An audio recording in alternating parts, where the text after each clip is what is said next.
खाली बस, बाहेर झालं पाहिजे, खाली बस.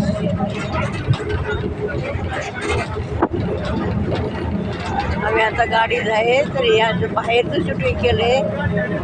गाडी चालू आहे.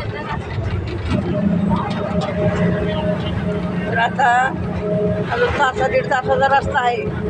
पोचल्यावर तिथं परत मग केंद्र बाहेर आंघोळ करताना हे करताना सगळे व्हिडिओ करीन.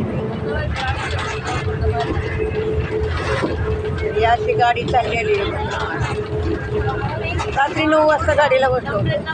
बहुतेक आता पंढरपूरला जायला 9 वाजता.